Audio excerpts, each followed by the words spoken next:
Cette émission contient des images qui peuvent choquer. Elle s'adresse à un public averti. Le 7 septembre 1993 à New York. Les pompiers sont appelés à cet immeuble du Bronx. De la fumée s'échappe d'une fenêtre.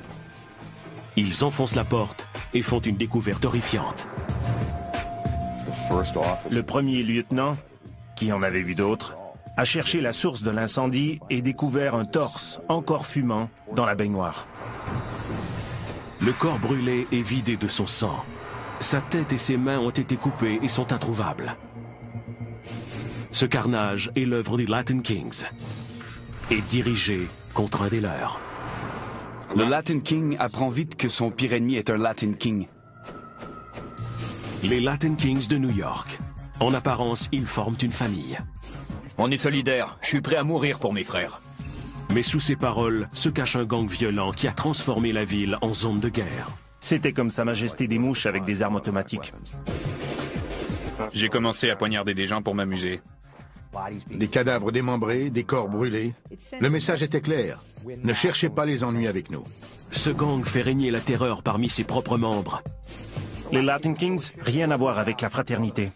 Pendant que dans les coulisses, le cerveau de l'organisation tire les ficelles. C'était un des meurtriers les plus brutaux et les plus sanguinaires qu'on ait jamais vus. Toute fuite est impossible. Un king est un king pour la vie. Il meurt en portant les couleurs du gang. Voici un aperçu de la vie au sein de cette famille dysfonctionnelle et violente, ainsi que les témoignages de certains de ses membres. Dans la rue, on peut commettre un meurtre sans se faire prendre.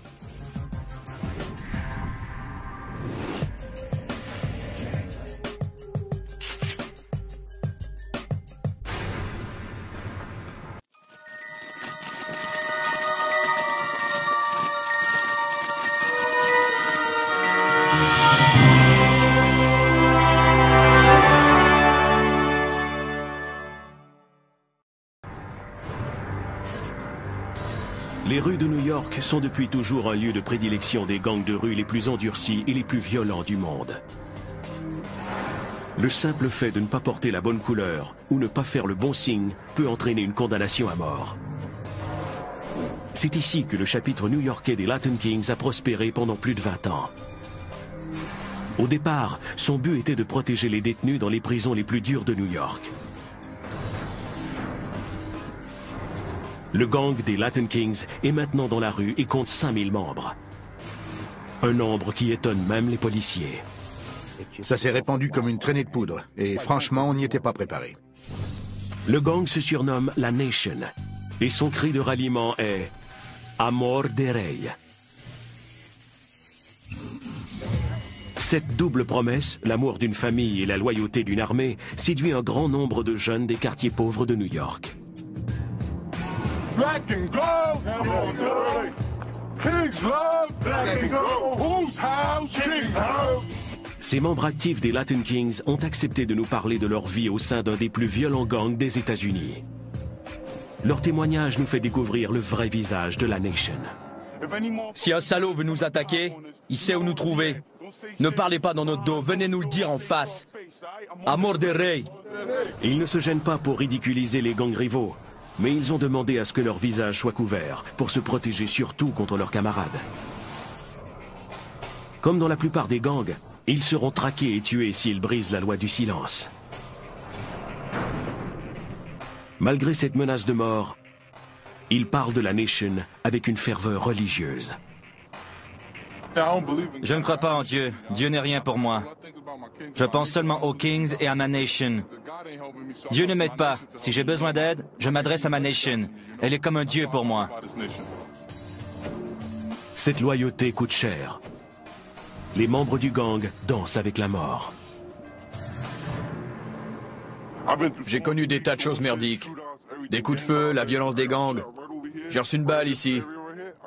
Des gens veulent ma peau. Ils essaient, mais je suis encore là. Et je vis toujours avec mes frères. Amor de Rey. C'est une histoire familière pour King Bulldog. Cet homme âgé de 33 ans fait partie des Latin Kings depuis l'âge de 10 ans. Il explique pourquoi il est devenu membre du gang.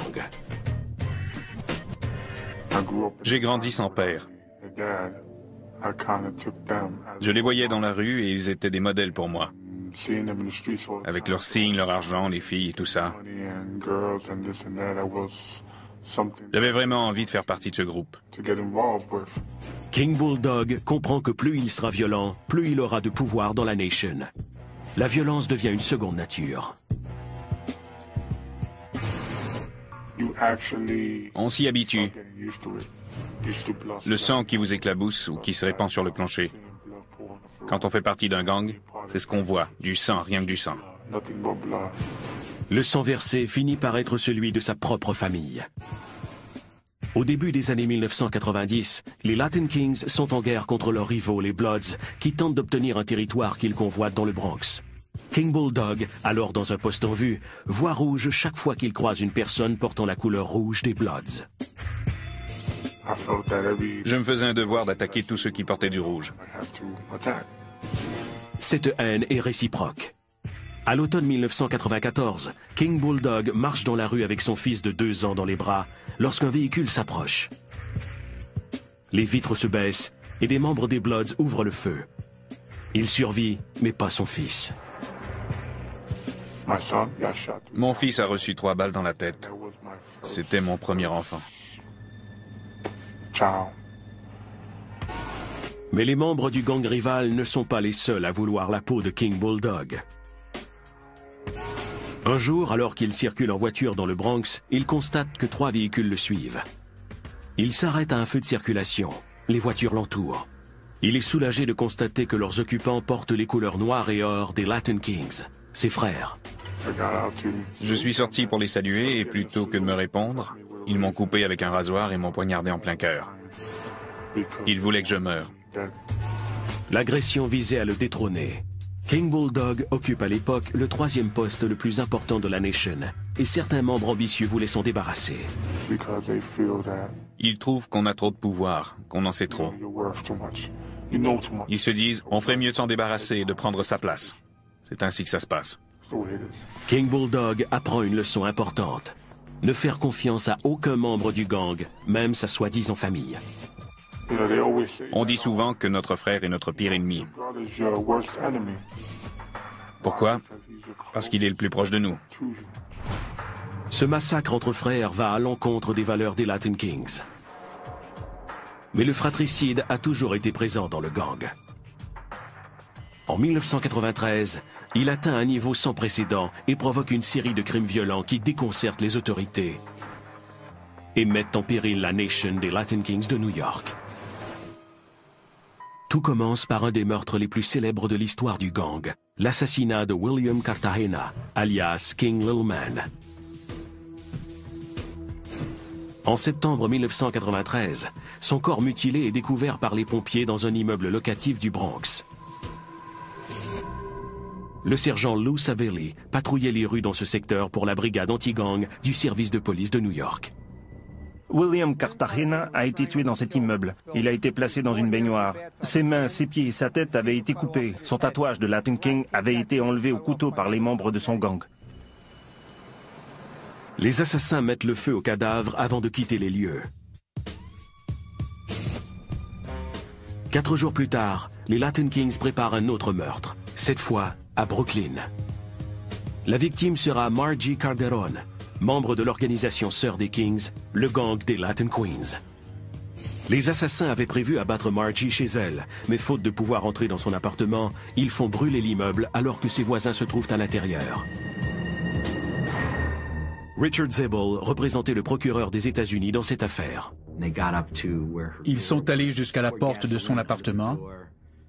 Ils ont versé de l'essence sous la porte et sur les murs du corridor pour qu'elle meure dans l'incendie.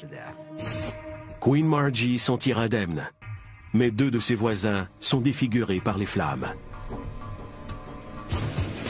6 semaines plus tard, le 30 octobre, les Kings frappent de nouveau. 5 membres du gang se présentent dans un immeuble de Brooklyn où une soirée d'Halloween bat son plein. Leur cible est un membre en vue du gang, Rafael Gonzalez, connu sous le nom de King Mousy. Ils ont monté l'escalier jusque là où la soirée avait lieu. Il y avait beaucoup de monde et c'était très bruyant. Ils ont frappé à la porte et quand elle s'est ouverte, ils ont commencé à tirer. Un invité innocent est abattu. King Mao aussi s'enfuit et on n'entend plus jamais parler de lui. C'est le 3e crime grave en quelques semaines. Les forces de l'ordre de New York, dont Diana Rodriguez fait partie, commencent à avoir des soupçons et à faire des liens.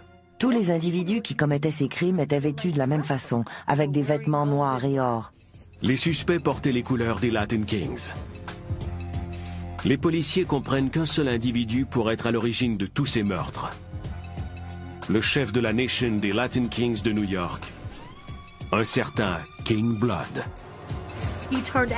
C'était un des meurtriers les plus brutaux et les plus sanguinaires qu'on ait jamais vus. 1993, à New York. La brigade anti-gang enquête sur une série de crimes sanguinaires qui auraient été commis par le gang des Latin Kings. On constate un fait inusité. Les Latin Kings ciblent non pas leurs ennemis, mais les membres de leur propre gang. Ils ont pris New York d'assaut. Des corps étaient démembrés, d'autres étaient brûlés, tailladés ou poignardés. Plus l'enquête avance, plus les policiers soupçonnent qu'une tête dirigeante est à l'origine du carnage. Un certain Louis Felipe, alias King Blood. Felipe est un criminel endurci qui s'est joint aux Latin Kings plus de 10 ans auparavant à Chicago, la ville où tout a commencé. Au cours des années 1940, durant la guerre, les travailleurs industriels sont très en demande. Le gouvernement assouplit les restrictions de l'immigration et des milliers de Latinos viennent à Chicago pour trouver du travail. Les autres groupes ethniques n'apprécient pas la concurrence. Ils ont été plus ou moins rejetés par les communautés irlandaises et italiennes de Chicago. Tu n'es pas d'ici, va-t'en. La communauté hispanique réagit en mettant ses forces en commun et forme un groupe, les Latin Kings.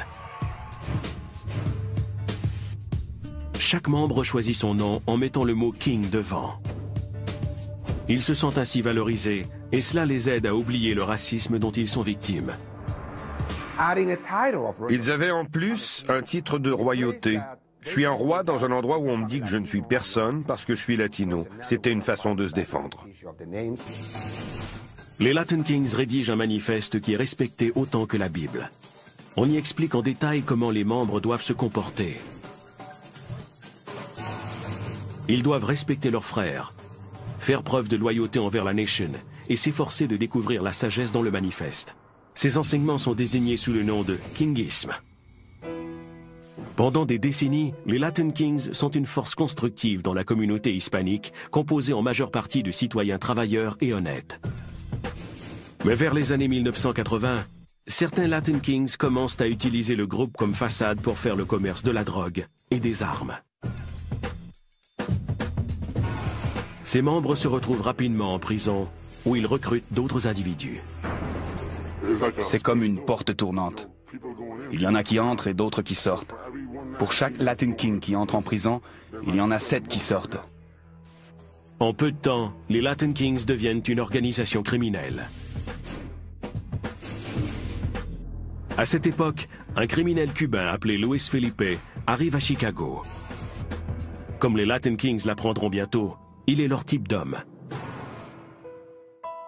Luis Felipe naît à Cuba le 11 mai 1961 d'une mère prostituée et d'un père qu'il n'a jamais connu.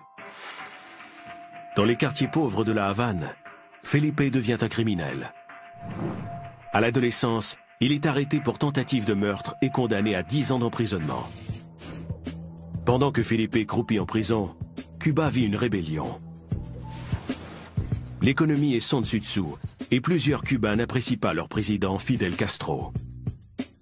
En 1980, Castro annonce que toute personne désireuse de quitter Cuba est libre de le faire, y compris les prisonniers, dont certains comptent parmi les criminels les plus endurcis.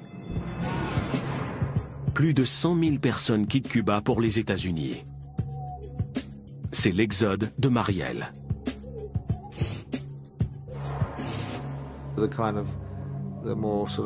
Ils ont affaire des radeaux et des bateaux aux pires individus de la société cubaine et les ont envoyés à Miami.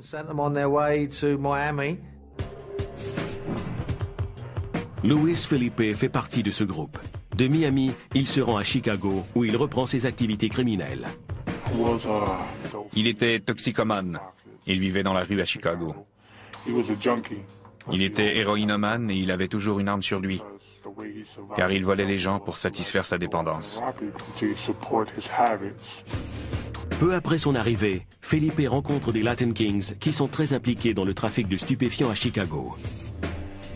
Il se joint au gang et choisit de se faire appeler King Blood. L'enthousiasme dont il fait preuve fait de lui une vedette. Ils ont créé un monstre. Puis il a commencé à tuer des gens seulement pour s'amuser. La police de Chicago entend parler des activités de Felipe. En 1981, Felipe fuit le Midwest et s'installe dans le South Bronx à New York. Un an plus tard, la police de New York l'arrête pour avoir tué sa copine lors d'un incident qu'il attribue à l'alcool. On le condamne à 9 ans d'emprisonnement au centre correctionnel Collins, situé au nord-ouest de l'État de New York. La prison est un foyer de violence raciale. Les détenus afro-américains étaient puissants dans les prisons et les détenus latinos craignaient sans doute pour leur sécurité. Dans ce milieu, il vaut mieux connaître quelqu'un, sinon on se fait violer ou tuer. Ils prennent tout ce qu'on a. Felipe décide de regrouper ses frères latinos.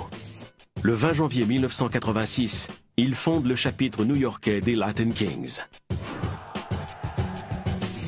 King Blood adopte la couronne à 5 pointes du chapitre de Chicago, qui symbolise la nation et représente les 5 principes du kingisme: respect, honnêteté, unité, connaissance et amour. En enfreignant l'un ou l'autre de ces principes, le Latin King les enfreint tous. Si je te mens, j'enfreins le principe d'honnêteté. Si je ne suis pas honnête avec toi, je ne te respecte pas. Si je ne te respecte pas, ça veut dire que je ne suis pas uni à toi et à mes autres frères. Si je ne suis pas uni à toi, ça signifie que je n'ai pas assez de connaissances pour savoir que je dois avoir les 5 pointes de ma couronne. Et si je n'ai pas ces 5 pointes, c'est que je n'ai aucun amour pour toi. Amor de Rey, pour l'amour du roi, devient le cri de ralliement de la nation. Le nombre de membres s'accroît rapidement. En 1993, ils sont des milliers d'adeptes, car des Kings ont quitté le système carcéral et commencé à faire du recrutement dans les rues. Les gens voulaient faire partie d'un groupe qui ressemblait à un mouvement plutôt qu'à un gang. En surface, c'est ce que les Latin Kings étaient. Mais en réalité, les Kings sèment la destruction. King Blood dirige le gang d'une main de fer depuis sa cellule dans une prison du nord-ouest de l'État de New York. Il est respecté autant par les gardiens que par les détenus. Cet homme était intouchable. Personne ne pouvait s'approcher de lui, même pas les gardiens. Il se déplaçait toujours accompagné de 20 membres. Celui qui osait s'en approcher se faisait tabasser. La méthode utilisée par Felipe pour faire parvenir ses ordres à l'extérieur est simple. Il envoie des lettres. Felipe n'avait aucun contact personnel avec la majorité des Latin Kings.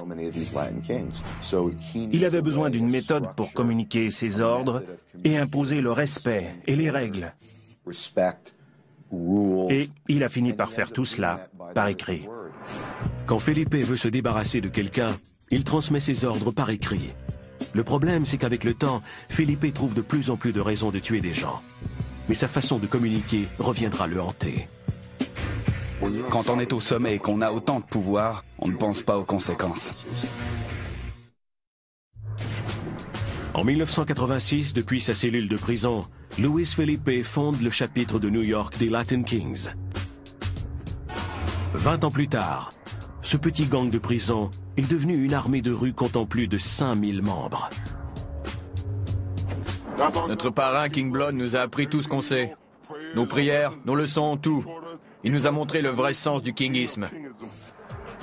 Quiconque se joint au gang doit s'engager à respecter les règles de la nation pour la vie. Un king est un king pour la vie. Il meurt en portant les couleurs du gang. L'initiation pour devenir Latin King peut être aussi simple que d'être né au sein du gang, ou aussi brutale que d'être sauvagement battu. King Bulldog a fait partie des Latin Kings pendant plus de 20 ans. Quand il s'est joint au gang à l'âge de 10 ans, il a dû survivre à une agression commise par 20 hommes. On passe du premier au dernier et ils sont tous armés de bâtons de baseball et de gourdins. Si on réussit l'épreuve, on survit. Sinon, premièrement, on ne fera pas partie du gang et deuxièmement, on se retrouve quelque part dans le désert. J'ai subi cette épreuve et j'ai réussi. Une fois acceptés dans le gang, tous les membres sont censés mener à bien des missions.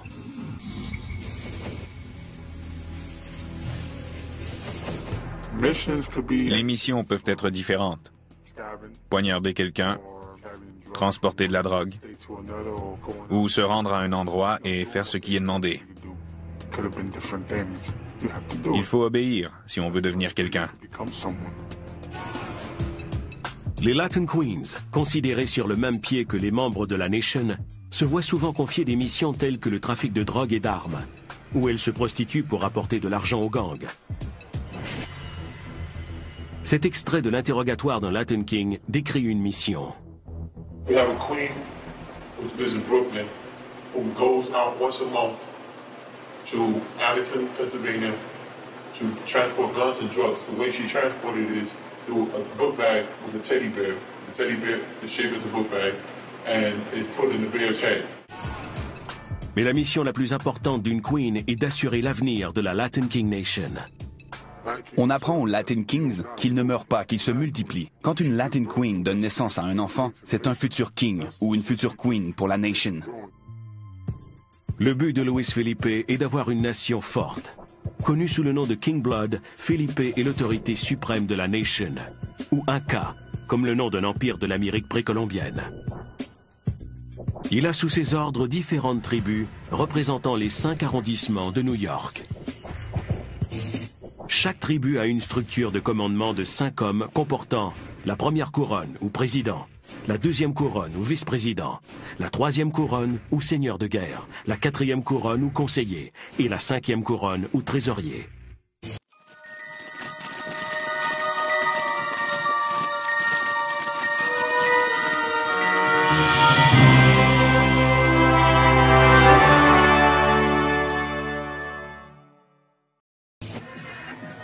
Pour progresser, les membres doivent faire leurs preuves en commettant des actes d'une extrême violence. À 10 ans, King Bulldog savait déjà ce qu'il devait faire. Il fallait que je fasse des choses qu'aucun autre garçon de 10 ans n'aurait pu faire. J'ai exécuté des missions et j'ai commencé à suivre les ordres. Ce gang m'a volé mon cœur. J'aurais même attaqué ma propre mère. Il commence par battre des gens à coups de poing. Puis, il utilise un poignard. Ça a été difficile la première fois, mais je me suis habitué. J'ai ensuite commencé à poignarder les gens pour m'amuser, juste pour les voir saigner. Ça m'amusait de les poignarder ou de les battre. King Bulldog est promu 3e couronne ou seigneur de guerre, la position la plus violente du gang. Celui qui est 3e couronne prend les décisions concernant les armes et la guerre. Il décide qui sera attaqué ce jour-là ou le lendemain.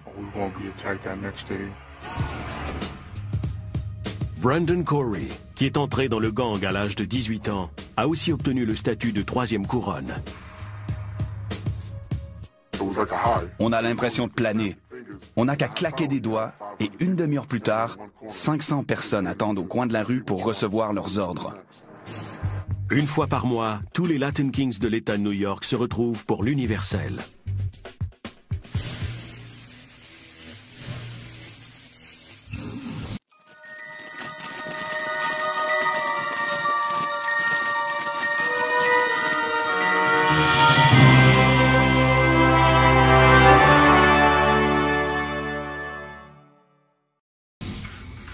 On va chaque mois à l'universel pour rencontrer tous les frères. On parle de notre situation, on se retrouve tous au sein d'une même nation. Plutôt que d'écouter les nouvelles quotidiennes, on avait l'universel. Les tribus individuelles organisent aussi des rencontres où chacun paie ce qu'il doit. L'argent est utilisé pour aider les membres qui sont dans le besoin, mais aussi pour acheter des armes. Les chefs ont recours à des tactiques brutales pour faire régner l'ordre au sein du gang. Brandon Corey se souvient d'une réunion où un membre est arrivé 5 minutes en retard. Le chef lui a dit « Viens ici et tiens-toi au milieu du cercle 1 minute ». Le gars n'est pas sorti du cercle debout, car il avait été poignardé à plusieurs reprises. À partir de ce jour, je ne suis jamais arrivé en retard à une réunion. Comme dans l'armée, les Latin Kings portent un uniforme où le noir, l'or et le rouge sont à l'honneur. L'or représente le soleil, le noir rappelle le passé et l'oppression qu'ils ont vécue. Le rouge représente le sang que les Latin Kings ont versé pour la couronne et la nation. Le sang que j'ai versé pour ce en quoi je crois, le kingisme. Les Latin Kings portent ces couleurs comme un insigne d'honneur, à moins que ce ne soit pour éloigner les policiers. Ils ont des façons subtiles de montrer leur allégeance, comme nous l'explique l'enquêteur P.J. O'Rourke. C'est une croix, mais en réalité, elle représente le Latin King Nation. Le noir et l'or sur la croix avec des cordons noirs, le bandana noir et or sont ce qu'on voit dans les rues. On a appris que quand le bandana est rentré dans la ceinture, comme ceci, c'est pour cacher la crosse d'un revolver. Les Kings soulignent aussi leur allégeance en affichant des tatouages complexes. Un King très engagé fait graver de façon permanente sur son corps la couronne à 5 pointes, ou ADR, Amor de Rey. Ici, on voit la couronne avec le lion et le bouclier. Le bouclier protège mon esprit et mon corps. Il y a la couronne à 5 pointes. Un noir et or ne lâche jamais. Si je porte un tatouage représentant une couronne, c'est ma façon de dire que c'est pour toujours. C'est ma nation. Les Kings, qui sont en prison et qui n'ont pas de salon de tatouage, doivent faire preuve de créativité. On crée nos propres aiguilles avec des stylos. On prend un appareil, disons un rasoir électrique, on enlève le moteur, on met un stylo et ça sautille de haut en bas. Voici l'appareil qu'ils utilisent. Il y a un petit moteur à l'intérieur. Ils ont trouvé toutes les pièces dans la prison. Ils attachent tout ça ensemble, branchent ces 2 fils, trempent le stylo dans l'encre et c'est parti. Les signes gestuels sont pour la plupart des gangs une façon de montrer leur allégeance. Dans la Nation, certains signes sont des salutations et d'autres représentent le rang occupé au sein du gang. Ça veut dire « je suis prêt à mourir pour toi ». Cette couronne à 3 pointes symbolise l'amour, l'honneur et aussi le respect envers ses frères. Mais au début des années 1990, le signe le plus important que peut faire un Latin King est le salut à King Blood. On saluait Blood en faisant le signe de la couronne et en faisant une génuflexion avec le genou gauche par terre. C'était la seule façon de le saluer, sinon on était mort. Même dans sa cellule, King Blood a une autorité absolue. Dans ses lettres, il utilise son propre langage codé pour ordonner certaines sanctions, comme un BOS contre les membres qui lui ont manqué de respect.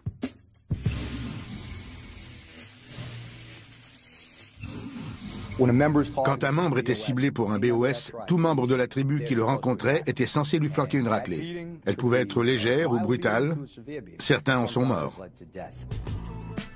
Les crimes plus graves contre la Nation, comme passer à l'ennemi ou voler de l'argent, peuvent mériter un TOS.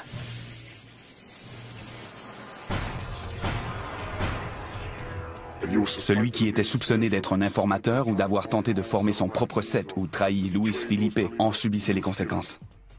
Le problème, c'est qu'en 1993, King Blood voit des traîtres à chaque coin de rue. Grisé par le pouvoir, il ordonne des sanctions contre tous ceux qu'il perçoit comme des menaces, même les membres haut placés du gang. La violence séduit parfois les gens. C'est comme une drogue. Il est difficile de s'en défaire. Ils deviennent assoiffés de sang. Le 15 juillet 1994, près du pont George Washington, un membre du gang, King Ross, reçoit une balle dans la tête parce qu'il n'a pas soutenu ses frères pendant une altercation avec un trafiquant de drogue. 6 mois plus tard, King Jr. est tué par balle pour ne pas avoir fait serment d'allégeance à King Blood. 10 jours après, le corps de King Light est découvert devant cet édifice du secteur hispanique de Harlem. Il avait embrassé la petite amie d'un leader qui avait le statut de 2e couronne. La Nation s'en prend à ses propres membres. N'importe quel autre gang semble moins dangereux que les Latin Kings. Plus que les Bloods, Crips, Aryan Brotherhood, MS-13, le Latin King apprend vite que son pire ennemi est un Latin King. New York, en 1993. Les Latin Kings sont dans la tourmente. Louis Felipe, alias King Blood, le fondateur du chapitre new-yorkais des Latin Kings, a entrepris un massacre dans les rangs de son groupe. Il ordonne l'exécution de tout individu qui lui semble menaçant. Et les cadavres s'accumulent. Tout le monde veut être chef et personne ne veut être soldat. C'est toujours une lutte de pouvoir. La police de New York est déconcertée par ce qui semble être une série de meurtres sans lien. Puis elle découvre que ces crimes sont tous reliés à une même source, les écrits de King Blood. Felipe purge une sentence de 9 ans dans une prison du nord-ouest de l'État de New York pour avoir assassiné son ancien ami de cœur. Cela ne l'empêche pas d'expédier des lettres à ses plus proches associés à l'extérieur. Ces lettres codées contiennent des ordres d'exécution. Les enquêteurs finissent par comprendre la méthode utilisée par King Blood et copient des milliers de ces lettres. En 1993, ils commencent à relier Felipe à des dizaines de crimes, dont 3 contre des membres de sa propre nation. La première lettre concernait le meurtre de William Little Man Cartagena. Les lettres de Felipe indiquent qu'il était furieux parce que Little Man n'avait pas réussi à tuer un membre de son gang. Felipe soupçonnait aussi Little Man d'avoir pris de l'argent appartenant à la nation. Il ne s'agissait pas de milliers de dollars, mais peut-être de quelques centaines de dollars. Dans une lettre datée du 4 août 1993, Felipe écrit au détenteur de la 2e couronne « Hey numéro 2, tue ce chien de Little Man et fais-le souffrir pour nous deux, qu'il brûle lentement. » Le 5 septembre, Little Man est attiré par ses collègues dans cet immeuble du Bronx. Il ne se doute pas qu'il est sur le point de se faire assassiner. C'est une technique que les Kings appellent « endormir ».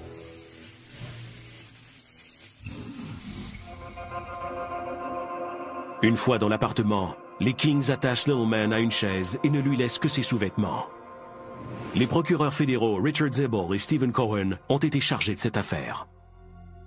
Un des Kings a dit « Je vais l'étrangler » et c'est ce qu'il a fait. D'autres Latin Kings ont tenu les pieds de Little Man quand il a tenté de se débattre. Il y a eu une discussion pour savoir s'il était mort ou pas. Ils ont décidé de prendre une ceinture, de l'enrouler autour de son cou et de l'étrangler de cette façon. Puis ils ont tiré sur la ceinture à tour de rôle, un peu comme dans un rituel, afin de participer au meurtre.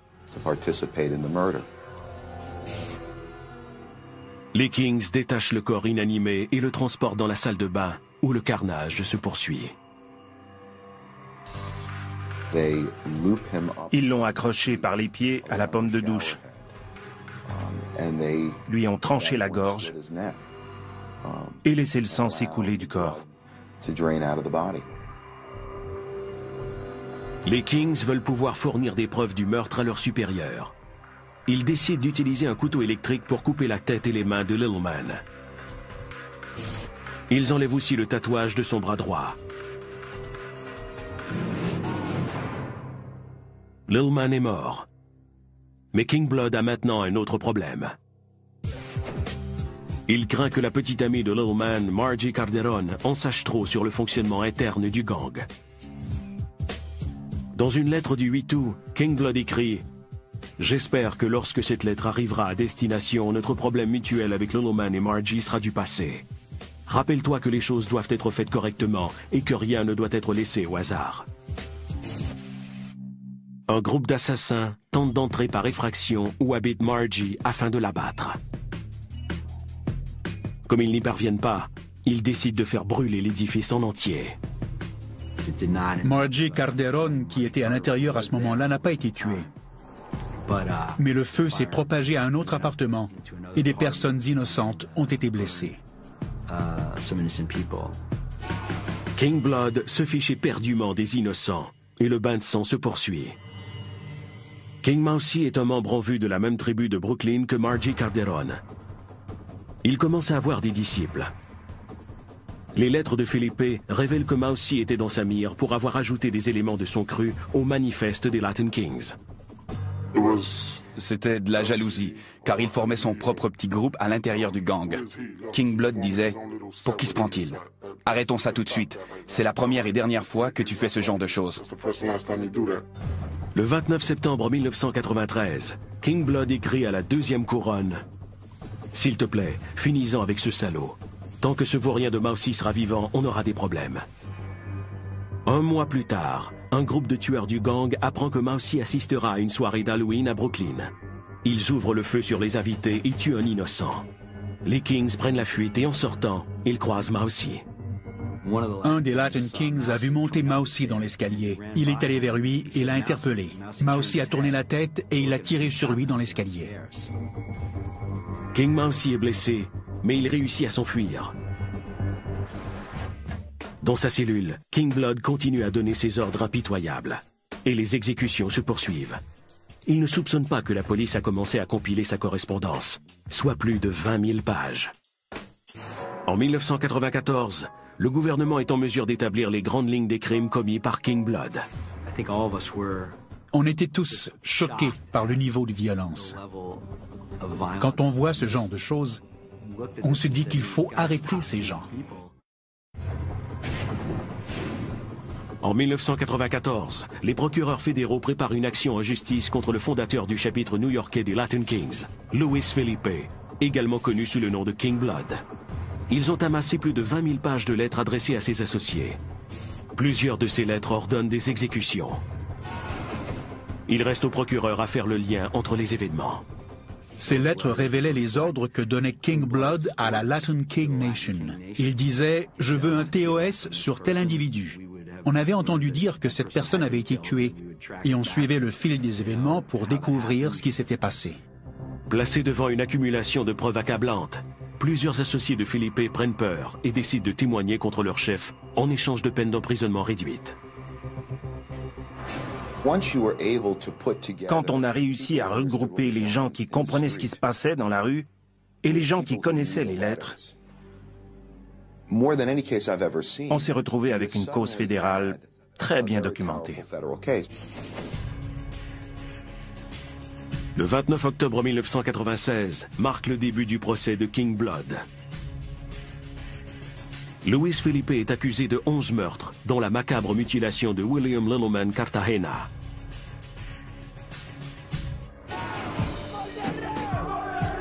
Des centaines de Latin Kings viennent appuyer leur chef.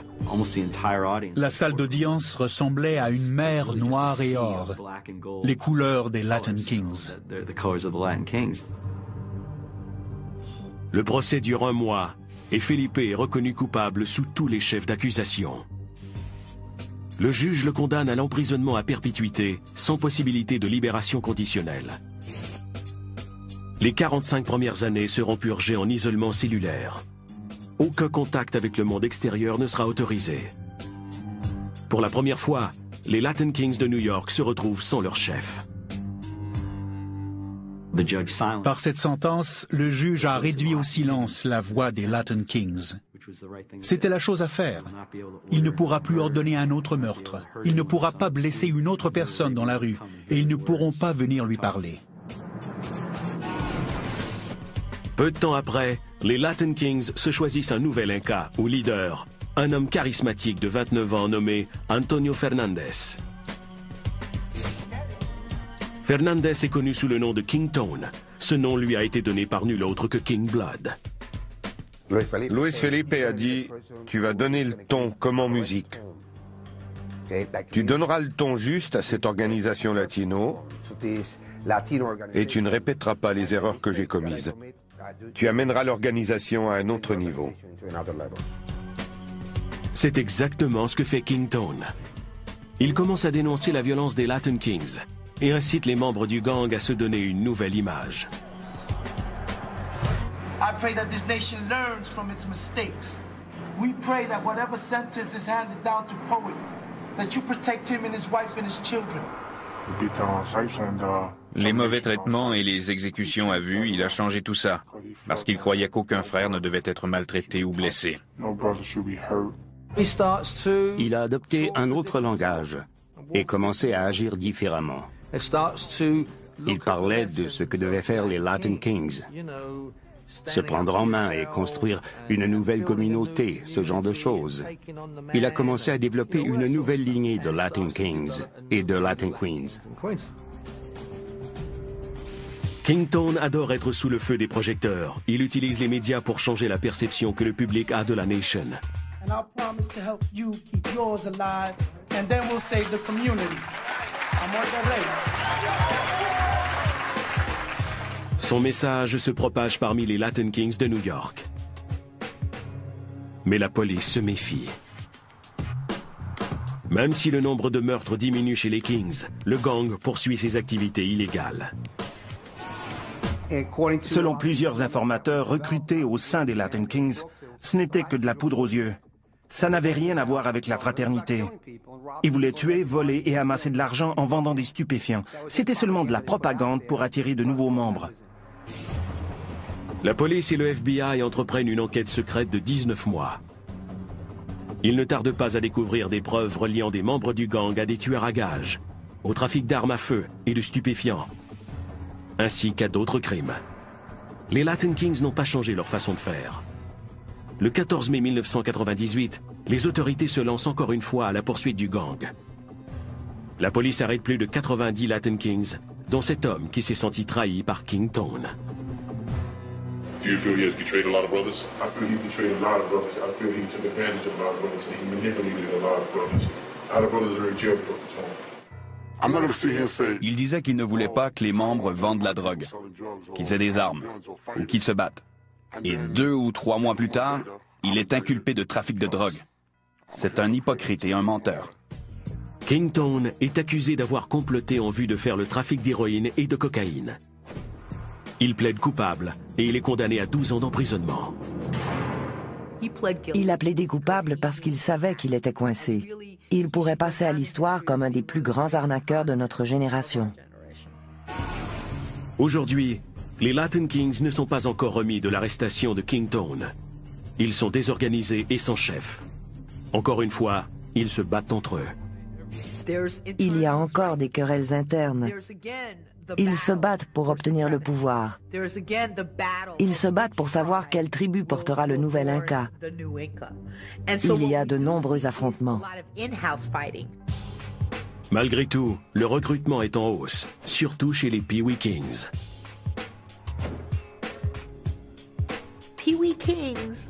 Les Pee Wee Kings sont des gamins de 7, 8 ou 9 ans qu'ils utilisent pour transporter de la drogue et porter les armes. Ils apprennent à commettre des actes de violence contre leurs prétendus ennemis et contre leurs camarades. Les gamins sont les princes et les princesses de cette tribu. On leur apprend tout. Ils deviendront habiles et futés comme nous. Plusieurs croient que ce n'est qu'une question de temps avant que les Latin Kings reviennent en force. Les gens que nous avons arrêtés et ceux qui ont été emprisonnés au cours des années 1990 n'ont pas été condamnés à vie et commencent à rentrer chez eux. Ils vont recommencer. Je pense qu'on assiste actuellement à une résurrection. Nos frères sortent de prison et nous, on est ici. Ils seront avec nous 16 jours sur 7, jour et nuit. Ils étaient en prison dans une petite cellule, mais quand ils sortiront, on les aura à 100%. Un or et noir ne lâche jamais. Un mort des rails. Aujourd'hui, King Bulldog dit qu'il a quitté les Latin Kings, même s'il reste en contact avec eux. Il tente maintenant de dissuader les jeunes de se joindre à un gang. J'essaie de les aider à changer. Je sais qu'il y a du bon dans certains de ces gamins. Ils ne savent pas ce qui les attend. Brandon Corey utilise aussi son expérience à des fins plus utiles. Pendant qu'il purgeait une peine de 3 ans d'emprisonnement, il a écrit un livre sur la vie dans la Nation. Il vit maintenant selon ses propres principes. Inutile de porter du jaune et du noir et un bandana jaune autour du cou pour être un king. Si vous travaillez, que vous prenez soin de votre femme et de vos enfants et que vous agissez correctement, vous êtes un Latin King. Mais pour n'importe quel Latin King, le passé est garant de l'avenir. Les Latin Kings existeront toujours, car il y aura toujours des jeunes. Quand ils auront grandi, ils apprendront à ceux qui suivront. On fera partie de l'avenir. On était dans le passé, on est dans le présent, et on sera encore là plus tard. Rien ne peut nous arrêter. C'est pour toujours. Chaque fois que je sors de la maison, je dois regarder par-dessus mon épaule. Je continue à le faire encore aujourd'hui. On ne sait jamais.